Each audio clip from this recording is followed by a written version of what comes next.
Welcome to SR7 TV news bulletin. ముందుగా headlines. Global investor summit లో ఆలస్యానికి ప్రధాని మోడీ క్షమాపణలు. విద్యార్థుల పరీక్షలకు ప్రాధాన్యత. ఫిక్స్ అయిపోండి, వైకాపాకు 5 ఏళ్లు ప్రతిపక్ష హోదా రాదు. Deputy CM Pawan Kalyan.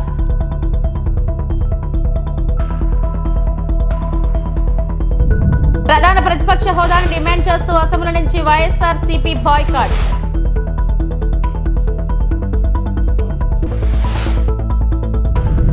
భోపాల్లో జరిగిన గ్లోబల్ ఇన్వెస్టర్ సమ్మిట్ లో ప్రసంగించిన ప్రధానమంత్రి నరేంద్ర మోడీ ఆలస్యంగా వచ్చినందుకు క్షమాపణలు చెప్పారు.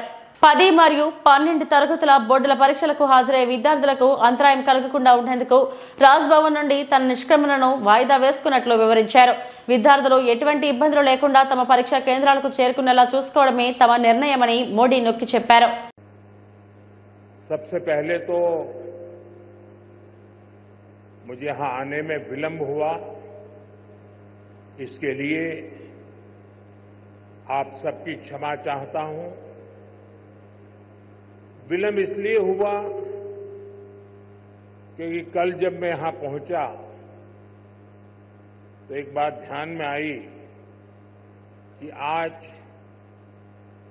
10वीं और 12वीं के छात्रों की एग्जाम है और उसका समय और मेरा राजभवन से निकलने का समय क्लैश हो रहा था और उसके कारण संभावना थी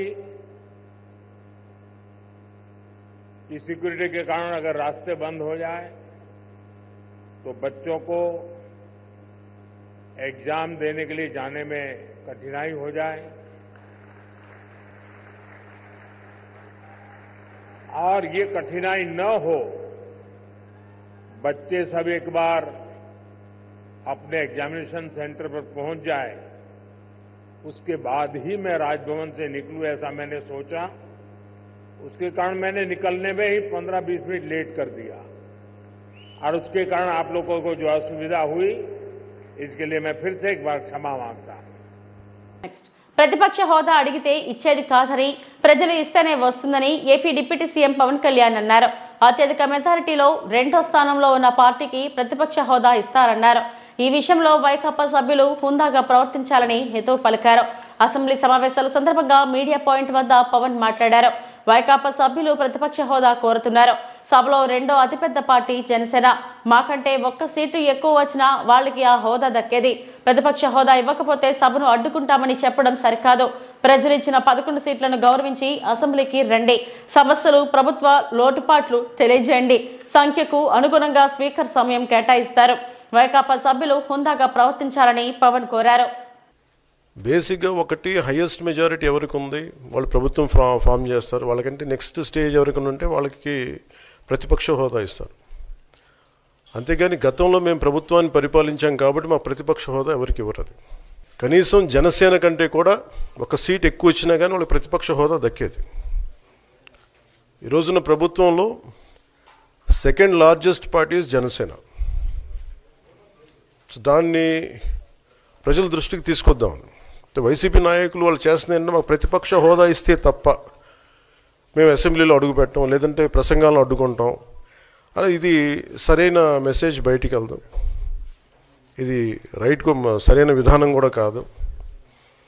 ఇది ప్రజలందరికీ తెలియజేయాలనుకున్నాం. ఇది ప్రతిపక్ష హోదా ఏ పరిస్థితిలో వస్తుందంటే మీకు రూలింగ్ పార్టీ కంటే కూడా అత్యధికంగా ఇంకొక సీట్లు వాళ్ళకంటే మీరు వస్తే దాని తర్వాత స్థానం మీకు వస్తే ఖచ్చితంగా ప్రతిపక్ష హోదా వాళ్ళకే ఉంటుంది. 21 సీట్లు ఉన్న జనసేన, 11 సీట్లు ఉన్న వైసీపీకి ప్రతిపక్ష హోదా ఎలా వస్తుంది?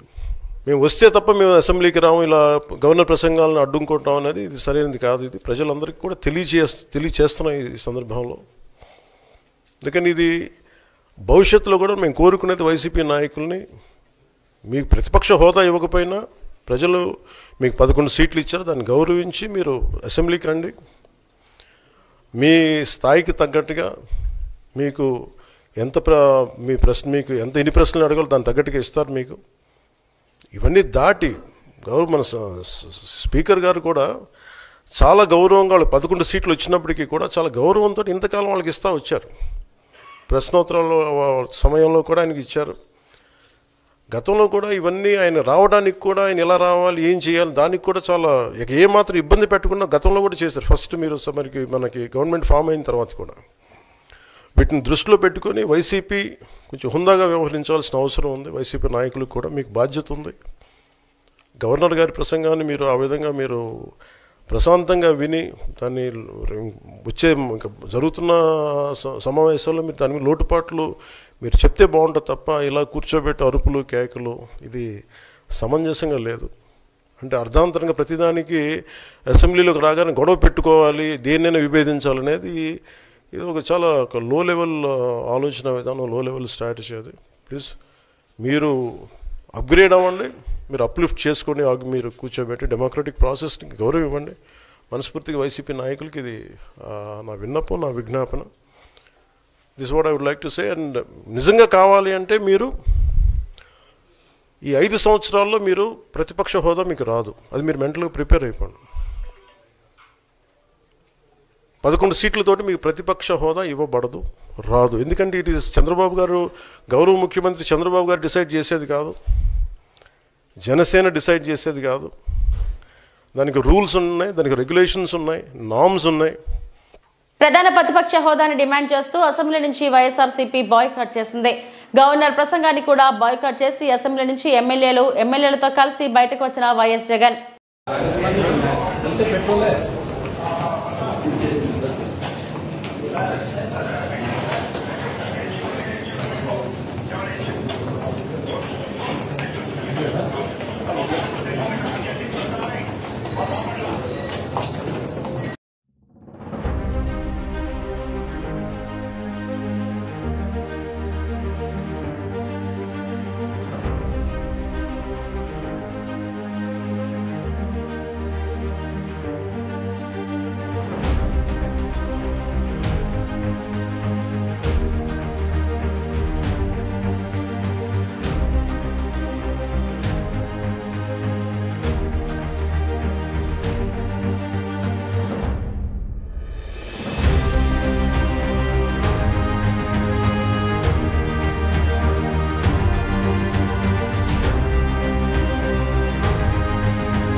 అనకాపల్లి స్థానిక విజయ రెసిడెన్సీలో చికెన్ మరియు ఎగ్స్ మేళా పౌల్ట్రీ పరిశ్రమ సభ్యులు మందపాటి జానకి రామరాజు అధ్యక్షతన మీడియా సమావేశం జరిగింది. ఈ సమావేశంలో NECC chairman Sridhar Raju, Uttarandhra poultry federation అధ్యక్షులు బర్నిఖానా బాబురావు, ఫ్యూచర్ ఇండియా సంపాదకులు బర్నిఖానా రామారావు, డాక్టర్ రామ్మూర్తి, డాక్టర్ జైరాజ్ సమక్షంలో కార్యక్రమం జరిగింది. ఈ సమావేశంలో డాక్టర్లు మాట్లాడుతూ గత కొద్ది రోజులుగా ప్రజలను భయభ్రాంతులకు గురైన బర్డ్ ఫ్లూ వైరస్ వల్ల ప్రజలు చనిపోతున్నారనే పుకార్లు పూర్తిగా అవాస్తవమని అన్నారు. 2016 సంవత్సరంలో ఎక్కడో విదేశాల్లో వచ్చిన బర్డ్ ఫ్లూ వైరస్ వల్ల చికెన్ మరియు గుడ్లు తినడం వల్ల చాలా మంది చనిపోయారనే వార్త వైరల్ గా మారింది. క్రమంగా మళ్లీ చికెన్ మరియు ఎగ్స్ వినియోగం యథావిధిగా కొనసాగింది. ఈ నేపథ్యంలో గత కొద్ది రోజులుగా తూర్పుగోదావరి జిల్లాలో బర్డ్ ఫ్లూ వల్ల కోళ్లు చనిపోతున్నాయని, వాటి వల్ల మనుషులు కూడా చనిపోయే ప్రమాదం ఉందనే తప్పుడు సంకేతంతో ప్రజలు భయభ్రాంతులకు గురై చికెన్ మరియు ఎగ్స్ పూర్తిగా తిరస్కరించారు. బర్డ్ ఫ్లూ వైరస్ అనేది వింటర్ కాలంలో సెప్టెంబర్ నుండి ఫిబ్రవరి వరకు ఈ వైరస్ సంక్రమిస్తుందని, వాటి వల్ల కోళ్లకు వైరస్ వ్యాప్తి చెంది చనిపోతాయి తప్ప మనుషులకు ఎటువంటి ప్రాణహాని ఉండదని వెల్లడించారు. 4.5 కోట్ల ఎగ్స్ మనకు వినియోగం జరుగుతుంది. దీనివల్ల ఏంటంటే ఎగ్స్ తాలూకా ముఖ్యం అంటే చీపెస్ట్ ప్రోటీన్ అన్నమాట. కల్మిషన్ లేని ప్రోటీన్ సప్లై చేయడానికి, అంటే పేదవాడికి వెంటనే దొరికే ప్రోటీన్ అనేది ఎక్కువ. ఒకటి ఎగ్ తినే వాళ్ళు ఎటువంటి జబ్బులు కానీ రోగ నిరోధక శక్తి అనేది పెరుగుతుంది. సో దీన్ని మనం కాపాడుకోవాల్సిన అవసరం ఉంది. అంటే మన ఇండియాలో అంటే సంవత్సరానికి 70 గుడ్లే తింటున్నాం. మిగతా దేశాలు కంపేర్ చేసుకుంటే 170-200 గుడ్లు తినే సంవత్సరానికి తినే పరిస్థితి ఉంది. మనది లెక్క వేసుకుంటే 70 ఎగ్స్ పర్ యాన్యువల్, సంవత్సరానికి 70 గుడ్లు తినే పరిస్థితి ఉంది. అంటే ఎంత తక్కువ ఉన్నామో తెలుసుకోవాలి. రెండోది, ఈ ఎగ్స్ కన్సంప్షన్ పెంచడానికి అంటే ప్రస్తుతం ఉన్న సిచ్యువేషన్ 70 గుడ్లు కూడా చాలా ఎక్కువ అనిపిస్తుంది. మనం ఒక 10 గుడ్లు పెరిగితే ఒక రైతుగా ఒక ఫ్యామిలీలో ఒక్కరోజు పనిదినం పెరగడానికి అవకాశం ఉంటుంది, ఉద్యోగ అవగాహన కలిగించడానికి అవకాశం ఉంటుంది, ప్లస్ మంచి ప్రోటీన్ సప్లై చేయడానికి అవకాశం ఉంటుంది. అంటే ఇంకా కల్మిషన్ లేని ప్రోటీన్ ఇవ్వడం అనేది ఎగ్ తప్పితే ఇంకా ఏం లేదు. ఒక ఎగ్ని ఇలా మిల్క్ కావాలంటే వాటర్ వేసుకోవచ్చు, ఇలా చికెన్ అండ్ మటన్ అంటే దాని రేట్ ఎక్కువ ఉన్నది అన్నది వేరేదో తీసుకొచ్చి పెట్టే పరిస్థితులు ఉన్నాయి. ఎగ్ అన్న విషయంలో మాత్రం ఎటువంటి కల్మిషన్ లేని పరిస్థితి కనిపిస్తుంది. కల్మిషన్ లేని ప్రోటీన్ సప్లై చేయగలిగేది ఎగ్ ఒకటే. సో అది మనం ప్రోత్సహించవలసిన అవసరం ఉంది. ప్రస్తుతం ఏంటంటే మనకు ఉన్న పాపులేషన్ రాను తగ్గడానికి అవకాశం ఉంది. బట్ ప్రభుత్వం ప్లాన్ ఏంటంటే వచ్చే 3 సంవత్సరాలు 30% పెంచాలన్న ఉద్దేశంతో మన అన్ని చర్యలు తీసుకోవడం జరుగుతుంది. ప్లస్ ఫామ్లో కూడా బయోసెక్యూరిటీ మెషర్ ఎలా చేయాలన్న విషయాన్ని కూడా ప్రతి ఒక్క ఫార్మర్కి మన అవగాహన కలిగించడం జరుగుతుంది. దాంతోపాటు లోకల్ డాక్టర్కి అన్ని విధాలుగా సపోర్ట్ చేసి వాళ్ళని మానిటర్ చేసి వాళ్ళకి అవేర్నెస్ క్రియేట్ చేసి ఎటువంటి ప్లస్ అక్కడ చుట్టు ప్రాంతాల్లో ఎటువంటి చెరువులు ఏదైనా సడన్గా అంటే వైల్డ్ బర్డ్స్ ద్వారానే ఇది వస్తాయి. ఎందుకంటే వలస వచ్చిన బర్డ్స్ అంటే జనరల్గా మనకి చలికాలం రోజుల్లో బయట నుంచి ఇతర దేశాల నుంచి బర్డ్స్ అన్ని రావడం జరుగుతుంది. దానివల్ల ఈ కోళ్ళు పక్కన ఉన్న కోళ్ళు దానివల్ల చనిపోవడం జరుగుతున్నాయి అన్నమాట. ఇదన్నీ మనం రెగ్యులర్గా మానిటర్ చేయడం జరుగుతున్న వలన ఇటువంటి స్ప్రెడ్డింగ్ అనేది మన ప్రాంతంలో ఎప్పుడూ లేదు. ప్రస్తుతం కూడా మనం రెగ్యులర్గా లోకల్ డాక్టర్కి ఇన్స్ట్రక్షన్ ఇచ్చేసి వాళ్ళకి ఏంటంటే కావాల్సిన ప్రొటెక్షన్ అంటే పర్సనల్ ప్రొటెక్షన్ కావాల్సిన ఎక్విప్మెంట్స్ అన్ని ఇచ్చేస్తున్నాం. అబద్ధాల హామీలు ఇచ్చి తప్పుడు ప్రచారాలతో సీఎం అయినావు ఎమ్మెల్యే మాధవరం కృష్ణారావు.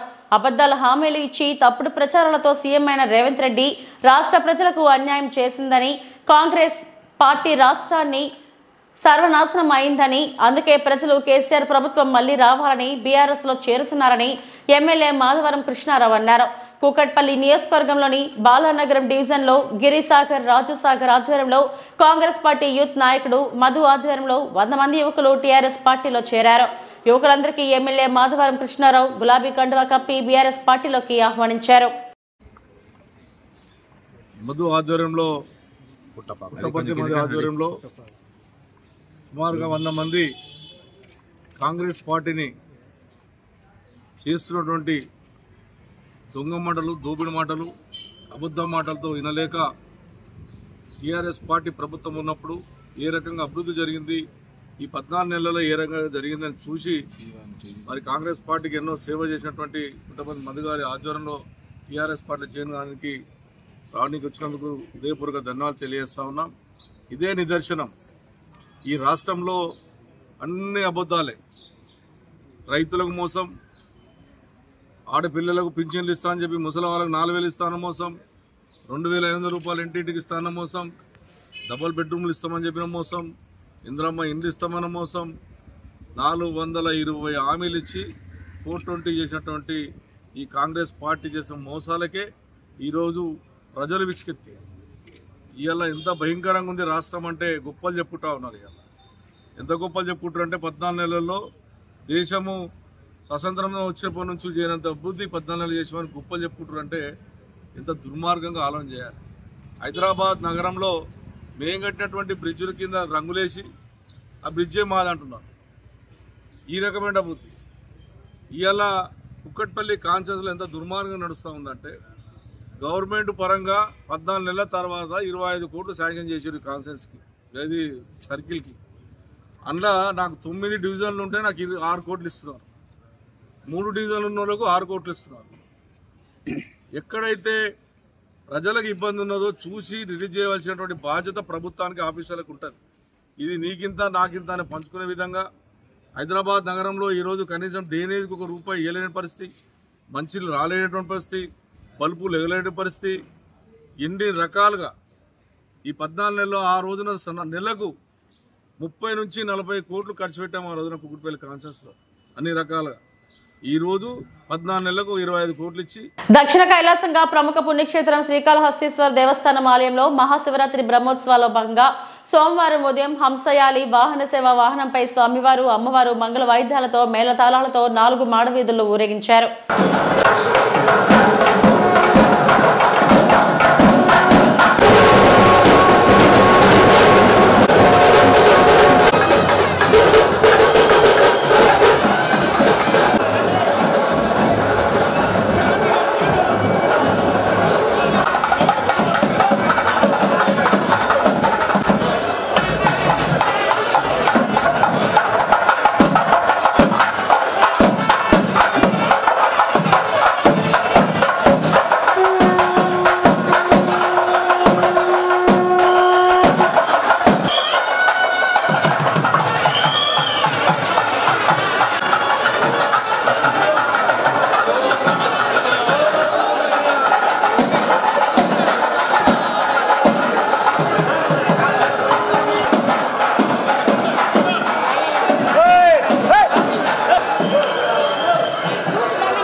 అనకాపల్లి దుమ్మరి సాయి భువనేశ్వరి భార్యాభర్తల మధ్య తలెత్తిన వివాదంలో న్యాయం కోసం పోలీస్ స్టేషన్ ఆశ్రయించిన భువనేశ్వరి స్టేషన్కి వెళ్లినందుకు కుల పెద్దలు కుల బహిష్కరణ చేశారు.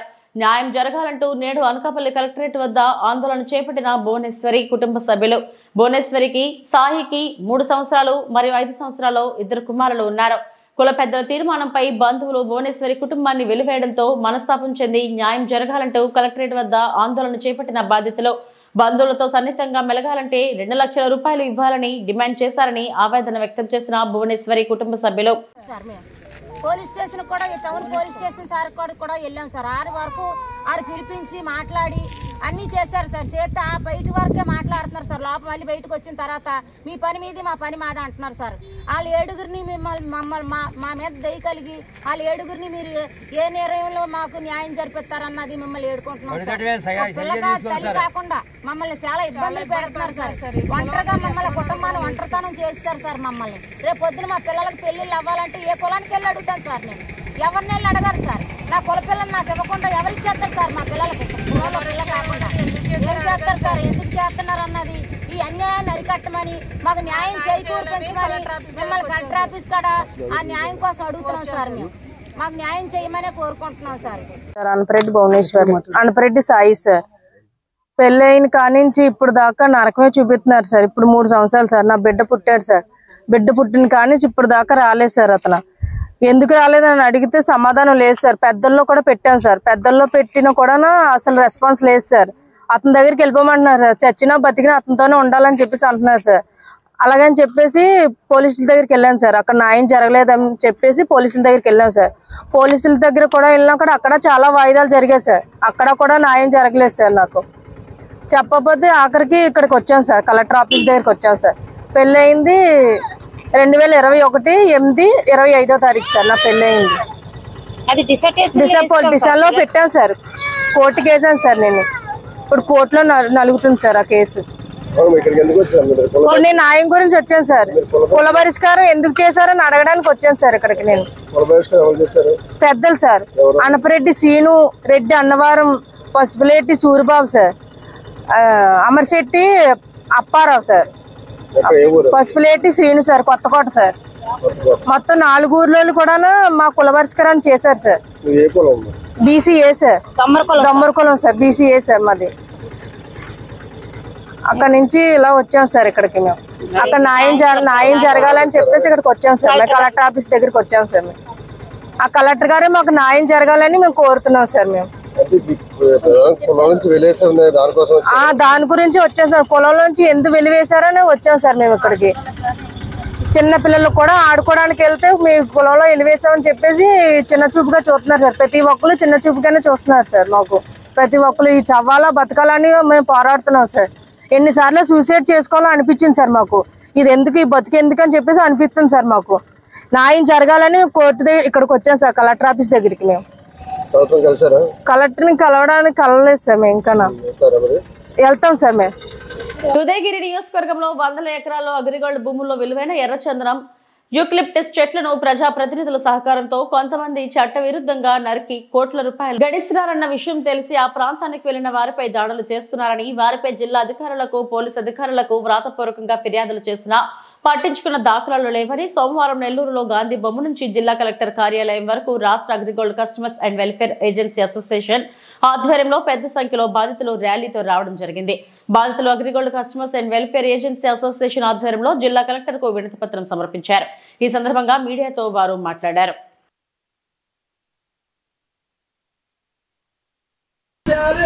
అసోసియేషన్ నాయకులపై దాడి చేసిన గూండాలను వెంటనే అరెస్టు చేయాలి. అగ్రిగోల్డ్ అసోసియేషన్ నాయకులపై దాడి చేసిన గూండాలను న్యాయం చేయాలి. అగ్రిగోల్డ్ బాధితులకు న్యాయం చేయాలి. అగ్రిగోల్డ్ బాధితులకు ఫాస్ట్ ట్రాక్ కోర్టుని ఏర్పాటు చేయాలి. అగ్రిగోల్డ్ బాధితుల సమస్య పరిష్కారానికి ఫాస్ట్ ట్రాక్ కోర్టుని ఏర్పాటు చేయాలి. స్పెషల్ కమిటీని అగ్రిగోల్డ్ బాధితుల సమస్యల పరిష్కారానికి పరిరక్షించాలి. అగ్రిగోల్డ్ ఆస్తులను కాపాడమని పోయిన అసోసియేషన్ వారిపై దాడి చేసినటువంటి శ్రీకాంత్ యాదవ్ యొక్క అనుచరులని. సార్ నమస్తే అండి. నా పేరు తిరుపతిరావు. నేను ఈ Agrigold customers and agents welfare అసోసియేషన్కి రాష్ట్ర ప్రధాన కార్యదర్శిని. గత 10 సంవత్సరాల పైనుంచి అగ్రిగోల్డ్ సమస్య మీద మేము ఉద్యమం చేస్తా ఉన్నాం. ఆ క్రమంలో ఈ 2 ప్రభుత్వాల్లో కొంత న్యాయాన్ని అయితే మేము పొందగలిగాం. పూర్తి స్థాయి న్యాయం అయితే రాలేదు. కానీ ఈ రోజున్న పరిస్థితులు గమనిస్తే గతంలో మేము అగ్రిగోల్డ్ ఆస్తుల్ని అమ్మి బాధితులకు డబ్బులు చేయమనేటువంటి ఉద్యమం చేసాం. ఇప్పుడున్న పరిస్థితుల్లో అగ్రిగోల్డ్లో ఉన్నటువంటి సంపదని కాపాడుకోవడం కోసం ఉద్యమం చేయాల్సినటువంటి పరిస్థితి ఏర్పడింది. ఈ రాష్ట్రంలో అందులో ప్రత్యేకించి ప్రకాశం, నెల్లూరు జిల్లాలో 10,000 ఎకరాల భూములు అగ్రిగోల్డ్ భూములు ఉన్నాయి. వాటిల్లో కలప కావచ్చు, ఎర్రచందనం కావచ్చు, అదేవిధంగా పెద్ద పెద్ద పంట తోటలు కానీ అన్నీ ఉన్నాయి. ఈ మధ్యకాలం మేము చూస్తే కేవలం ఒక ఉదయగిరి నియోజకవర్గంలో ఒక 1500-1700 ఎకరాలు, అదేవిధంగా పామూరులో ఉన్నటువంటి వాటిలో జామాయిల్ని, ఎర్రచందనాన్ని కొట్టేస్తున్నారని క్లియర్గా పిక్చర్స్ సహా మీడియాలో వచ్చినటువంటి పరిస్థితిని చూసి 5వ తేదీ నాడు మేము వరికుంటపాడు పోయి స్పాట్లో ఉన్నటువంటి వీడియోలు, ఫోటోలు అన్నీ తీసుకొని అక్కడి నుంచి నేరుగా ఎంఆర్ఓ గారి దగ్గరికి వెళ్ళి మేము ఒక కంప్లైంట్ చేసి వచ్చాం. అయ్యా, అక్కడైతే ప్రత్యేకంగా మేము అడిగింది ఏంటంటే కొట్టేసిన దాని మీద చర్య తీసుకోండి, కొట్టేసి ఆల్రెడీ ఎత్తుకొని వెళ్ళటానికి సిద్ధంగా ఉన్నటువంటి ఒక 50 లక్షల ఆస్తిని కాపాడమని అడిగాం. ఆ తర్వాత సిఐడి వాళ్ళకి హెడ్ క్వార్టర్స్లో ఉన్నటువంటి సిఐడి వాళ్ళని కూడా అడిగాం. కానీ అక్కడి నుంచి ఏ చర్యలు లేవు. సిఐడి ఇక్కడ ఉన్నటువంటి నెల్లూరులో ఉన్నటువంటి సిఐడి వెంకటేశ్వరరావు గారు వెళ్ళి కంప్లైంట్ ఇచ్చి వాటన్నిటిని ఫోటోలు తీసుకుని వచ్చేసాడు, కానీ చర్యలు ఏం లేవు. ఆ దశలో 18వ తేదీ నాడు ఒక 100 మంది అగ్రిగోల్డ్ బాధితులు, మా గౌరవ అధ్యక్షులు సిపిఐ పార్టీ రాష్ట్ర శాఖ అధ్యక్షులు ముప్పాల నాగేశ్వరరావు గారు, నెల్లూరు జిల్లా సిపిఐ సెక్రటరీ అందరం కలిసి మళ్ళీ ఆ స్థలంలోకి వెళ్ళి మీడియా మిత్రులతో ధర్నాలు చేసి అక్కడి నుంచి ఎంఆర్ఓ గారి దగ్గరికి వెళ్ళి ఎంఆర్ఓ ఆఫీస్ కాడ ఒక ధర్నా చేసి సిఐ గారితో మాట్లాడి ఎస్ఐ గారి లేకపోతే కంప్లైంట్ ఇచ్చి వచ్చేసాం. ఆ వచ్చే క్రమంలో శ్రీకాంత్ యాదవ్ అనేటువంటి అక్కడ ఉన్న ఒక నాయకుడు ఒక 20 మందిని వేసుకొచ్చి మాతో వచ్చి వెనకాల ఉన్నటువంటి నెల్లూరు సంబంధించినటువంటి టెంపోని ఆపి వాళ్ళని కొడుతున్నారని ఫోన్లు చేసి మేము మళ్ళీ వెనక్కి వెళ్ళి వాళ్ళని విషయం చెప్తా ఉన్నాం. అయ్యా, మా ఆస్తులు పోతా ఉన్నాయి, వాటిని కాపాడమని వచ్చాం, మీకేంటి బాధ అనే టైంలో దేశం అంతా కొట్టేస్తుంటే మీకు వరికుంటపాడే కనపడిందంటారా, నా కొడుకల్లారా ఇక్కడికి వస్తే మళ్ళీ చంపేస్తామని మా మీద దౌర్జన్యం చేశారు. ఆ క్రమంలో నా చొక్కా జనగడం, నేను కింద పడడం కూడా జరిగింది. పరిస్థితిని చూస్తూ ఉంటే అక్కడికి ఎస్ఐ గారు వచ్చి వాళ్ళని బతిమలాడుతూ ఉన్నాడు. మమ్మల్ని కంప్లైంట్ ఇస్తామని కూడా కాదని పంపించేశాడు. ఏదో పేపర్లో చూస్తే అసలు దాడి జరిగిన సంగతి నాకే తెలియదు అంటున్నాడు. ఇందాక నేను మాట్లాడినట్టుగా అక్కడేమో 100 కోట్ల రూపాయల చెట్లన్నీ నరికేసి కనపడుతూ ఉన్నాయి. పాత పెద్దోళ్ళు సామెత చెప్పినట్టు అందరూ శాఖాహారులే, ఆడున్న 100 కేజీల మాంసం ఏమేందో అర్థం కాదన్న పరిస్థితిలో ఉంది. మేమైతే ప్రభుత్వాన్ని ఒకటే డిమాండ్ చేస్తూ ఉన్నాం. ఇప్పుడు వారం రోజులైంది, విషయం అందరికీ తెలుసు. ఎవరు చర్యలు మటుకు మొదలుపెట్టలా, దొంగలు ఇచ్చినటువంటి వాళ్ళ మీద కేసులు పెట్టలా, మా మీద దాడి చేసిన వాళ్ళ కేసులు పెట్టలా, అందరూ కూడా కామ్గా కూల్గా ఉన్నారు. ఆ సందర్భంలో ఈ రోజున కలెక్టర్ గారు, నెల్లూరు జిల్లా కలెక్టర్ గారికి అర్జీ ఇవ్వడానికి, అదేవిధంగా ఎస్పీ గారిని కలిసి కంప్లైంట్ చేయడానికి వచ్చాం. వీళ్ళు చర్య కూడా తీసుకోకపోతే ముఖ్యమంత్రిని, ఉప ముఖ్యమంత్రిని కలుస్తాం. అయితే ప్రభుత్వానికి నేను ఒకటే చెప్తున్నా, గత 10 సంవత్సరాల నుంచి అగ్రిగోల్డ్ బాధితుల కోసం ఇప్పటికి 3 సార్లు ఆమరణ నిరాదీక్షలు చేసినటువంటి ఈ అసోసియేషన్ ఈ సమస్య మీద కానీ ప్రభుత్వం చర్యలు తీసుకోకపోతే ఈ రాష్ట్రంలో మరొక పెద్ద ఉద్యమానికి శ్రీకారం చుడతాం. అవసరమైతే ఆమరణ నిరాదీక్షనే చేస్తాం. మా ఆస్తులు కొట్టేసినటువంటి వాళ్ళ మీద చర్యలు తీసుకోవాలి, మా మీద దాడి చేసిన వాళ్ళని అరెస్ట్ చేయాలి. ఈ క్రమంలో ప్రభుత్వం కానీ ముందుకు రాకపోతే పెద్ద ఉద్యమానికి శ్రీకారం చుడతాం. ఖచ్చితంగా విజయవాడ హెడ్ క్వార్టర్స్లో మళ్ళీ ఆమరణ నిరాదీక్ష చేస్తాం. ఈ సమస్యను వదిలిపెట్టే ప్రశ్నే లేదని తెలియజేస్తాం. ఇది ఇప్పటివరకు నా బులెటిన్ అప్డేట్స్. నమస్తే.